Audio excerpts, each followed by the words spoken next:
sais pas si tout le monde est là cet après-midi. Pour ceux qui ne me connaissent pas, je suis le docteur Ox Benoît, je suis un des médecins suspendus, sauf que moi je suis un médecin français qui travaille au Luxembourg, et j'ai pas été suspendu parce que je n'ai pas fait le vaccin, j'ai été suspendu parce que j'ai fait des prises de position. Et prise de position parce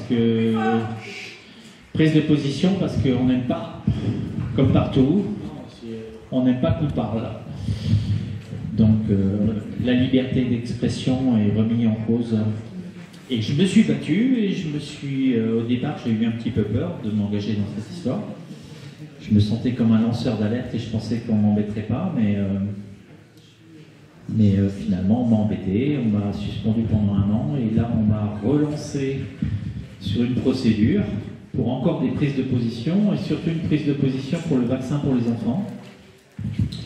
Alors je vais vous raconter une petite chose, c'est que en 2021, quand on a commencé à faire les vaccins, on a fait des vaccins d'abord pour les adultes et surtout dans les maisons de retraite. On a commencé par les personnes très âgées, après les personnes moins âgées, après les adultes.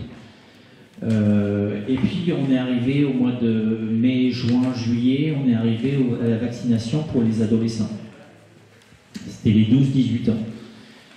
Et j'avais la chance au Luxembourg d'avoir un ami qui s'appelle Hervé Seligman, qui est un luxembourgo-israélien. Et Hervé était tenu au courant des résultats des faits indésirables en Israël. Israël avait 1 à 2 mois d'avance de vaccination sur nous. Donc on a commencé à avoir les premières idées des effets indésirables des vaccins. Et entre autres, on avait une particularité, c'est que Israël avait commencé à faire des vaccinations chez déjà des 17-18 ans. Et on avait relevé au mois de juillet 2021 une trentaine de myocardites chez des adolescents de 17-18 ans en Israël. Une trentaine de myocardites. Sachant qu'une myocardite, et ça, on essaye de nous faire croire qu'une myocardite, c'est pas grave. Or, une myocardite, c'est 50% de décès à 5 ans. En fait, une myocardite, c'est grave. Pourquoi? Parce que c'est une inflammation d'un muscle cardiaque, et quand un muscle cardiaque est inflammé, il va fibroser. Et un faisceau musculaire qui est fibrosé, il ne travaille plus. Donc, le cœur, ça doit travailler toute une vie. Ça fait un battement toutes les secondes, ou 2 fois par seconde, toute une vie.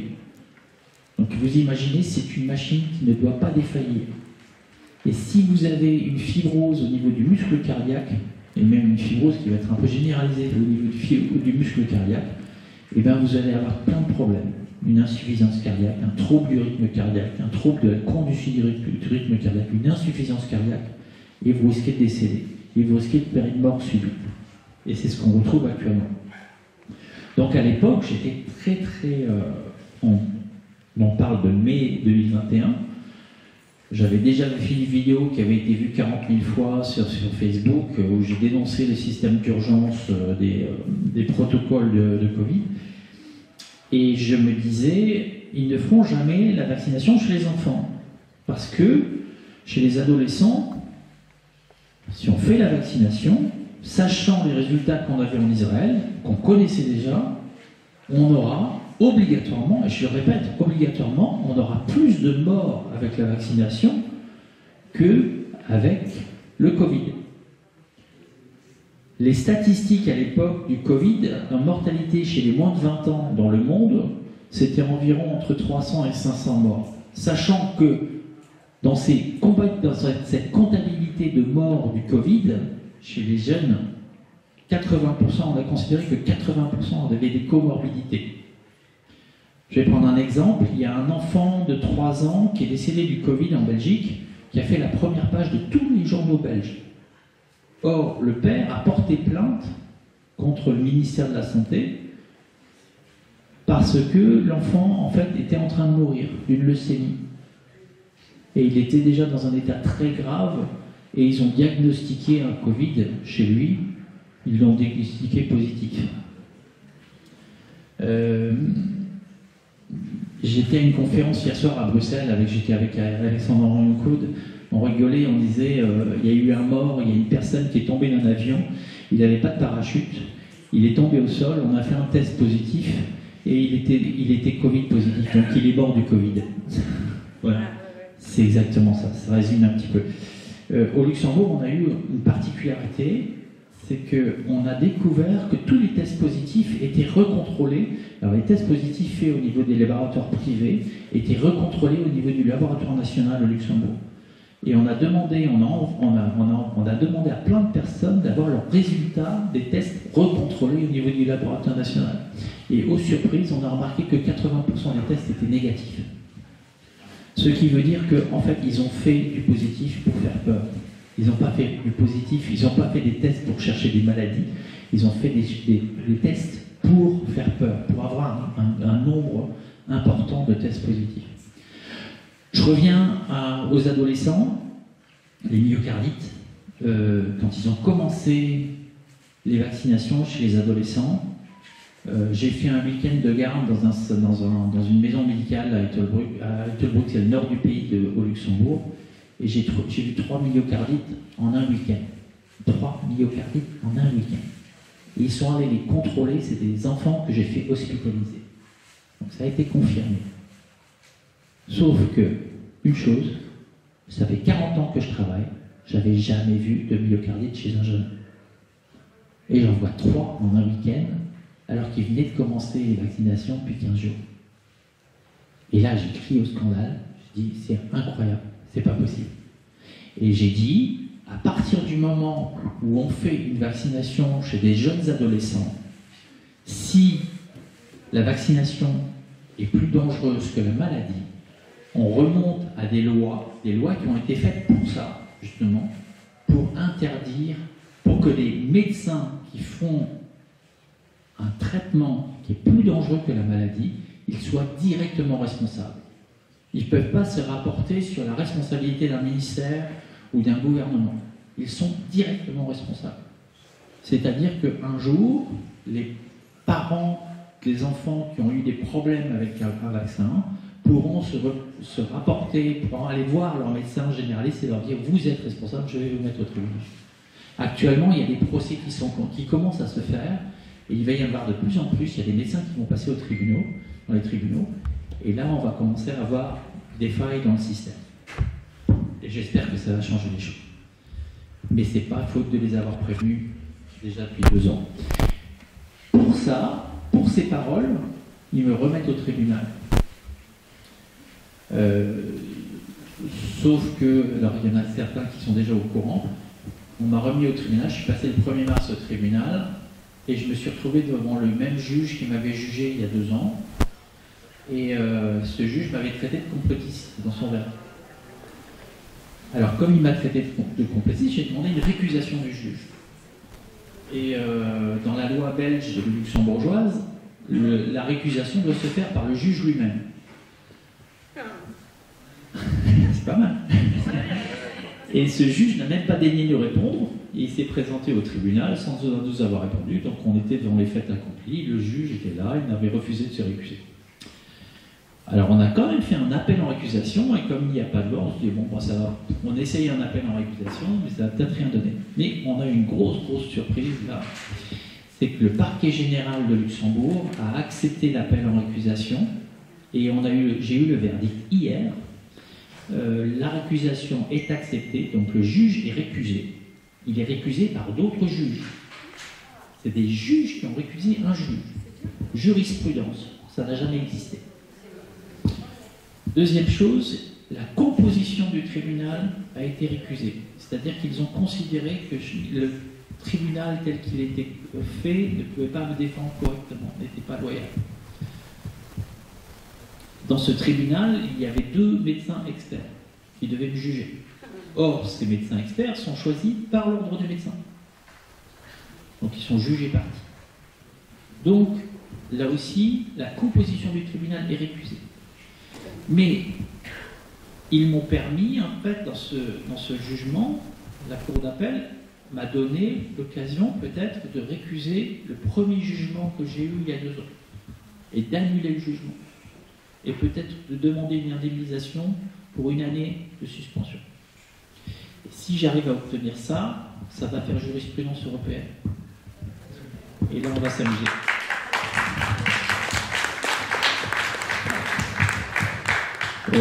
L'avocat que j'ai... Alors, j'y suis quand même allé dans les moyens. J'étais avec 4 avocats au tribunal. Et j'ai pris Maître Divisio qui est connu ici au Luxembourg, qui est connu ici en France. Maître Divisio s'est fait entendre au Luxembourg. J'avais envie de quelqu'un qui élève la voix et il l'a fait, j'étais bien content. Donc ça va porter ses fruits et j'espère qu'on va faire avancer les choses. Maintenant, je suis venu ici aujourd'hui et je voudrais remercier les personnes qui ont fait des témoignages. Parce que je suis surtout venu pour vous écouter, pour apprendre plein de choses, pour voir à quel point on en est dans la justice française concernant les enfants. Et bon, je suis au courant de pas mal de choses. J'ai suivi les dossiers de Zandvoort déjà il y a une vingtaine d'années. J'ai suivi les dossiers de Marion. Donc je suis au courant de beaucoup de choses, mais on a l'impression d'en apprendre toujours plus, quoi. Et on a l'impression que le problème n'est toujours pas réglé. Et il n'existe pas seulement en France, il existe en Belgique. Et, il y a plein d'affaires qui sont étouffées. J'ai plein d'assistants sociaux au Luxembourg qui me disent que dès qu'il y a un problème de pédophilie, on n'en parle pas et on n'arrive jamais à obtenir quoi que ce soit. Et que tout est noyé.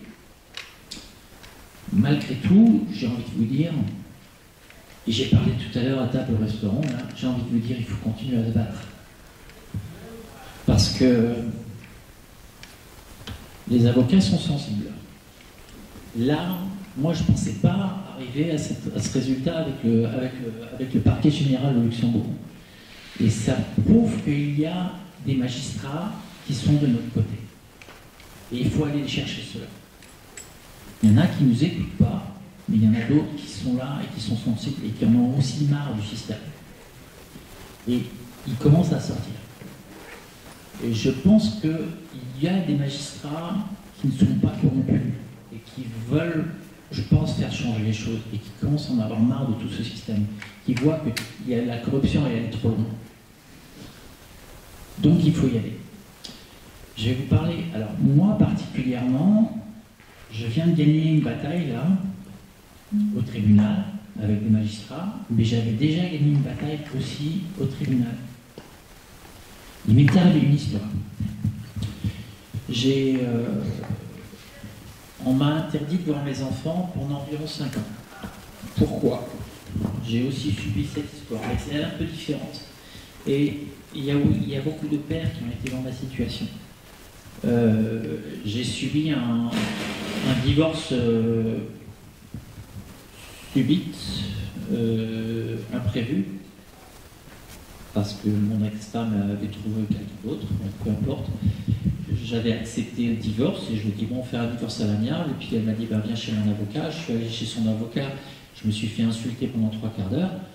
Et puis finalement ça s'est terminé au tribunal. Et là je me suis retrouvé en face d'un avocat qui a dit devant le juge que j'avais fait une menace de mort sur mes enfants. J'avais 3 filles. À l'époque elles avaient 8 ans, 11 ans et 14 ans. Et là, l'avocate demande le contrôle du parquet, le contrôle de police. Et quand on est dans une situation comme ça, un homme, un père, ne peut plus rien faire. Et moi j'avais de la chance, mes filles étaient quand même assez âgées. Et il y a beaucoup de pères, lorsqu'ils ont un bébé de 1 an, 2 ans, et qu'on dit qu'ils ont fait un accouchement sur le bébé, et ben ils ne revoient plus leur enfant avant 18 ans. Sauf si l'enfant s'est battu pour revoir son père. Mais autrement, on n'y arrive plus.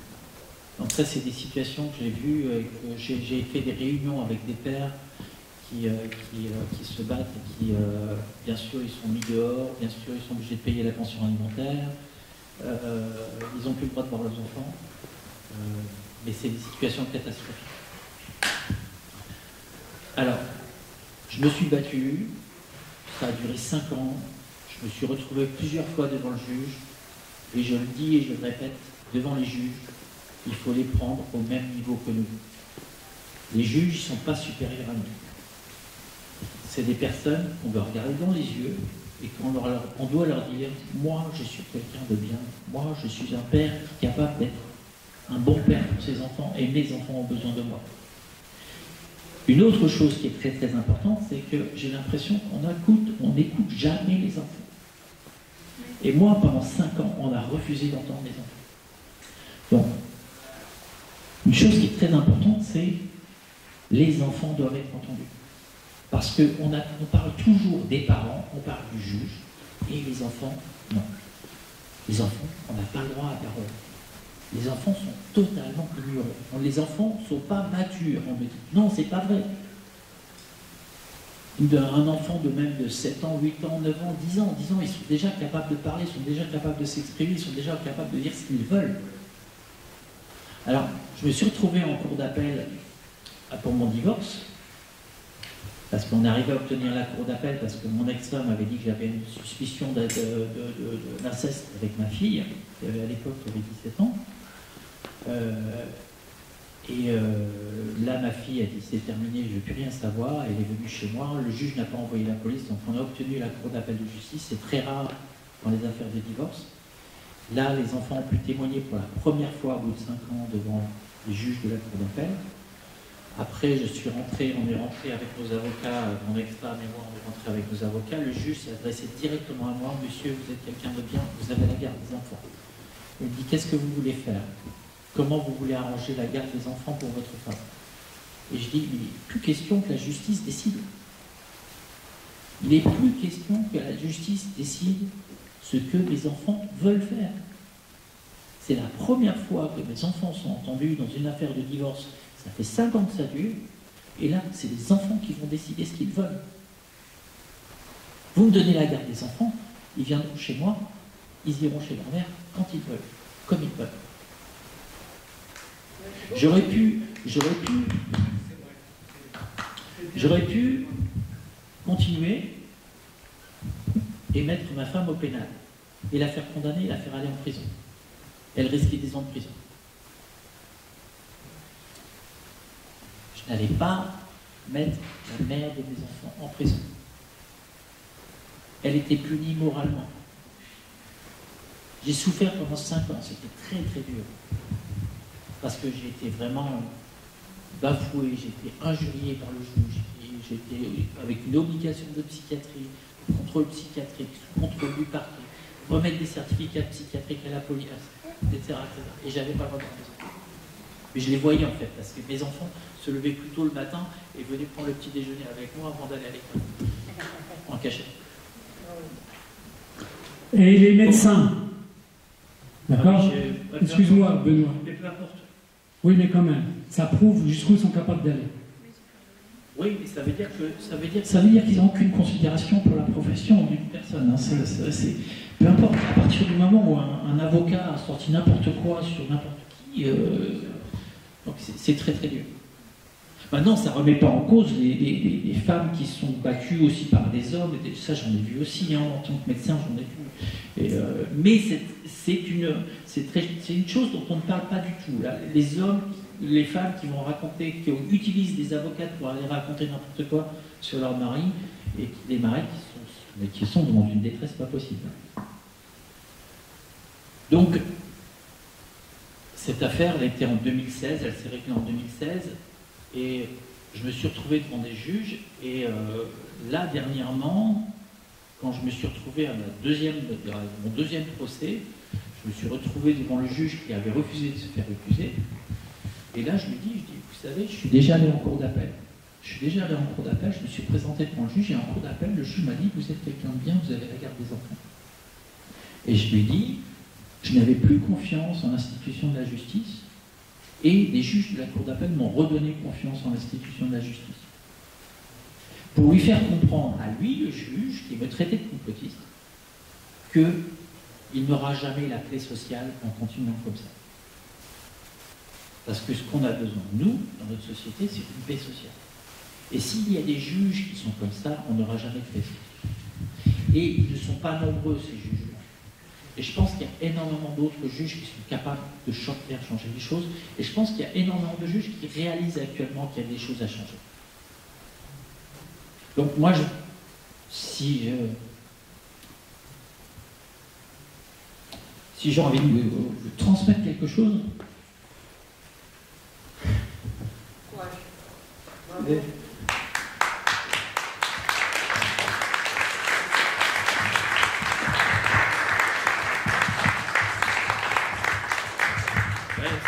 si j'ai envie de vous transmettre quelque chose, c'est d'être optimiste.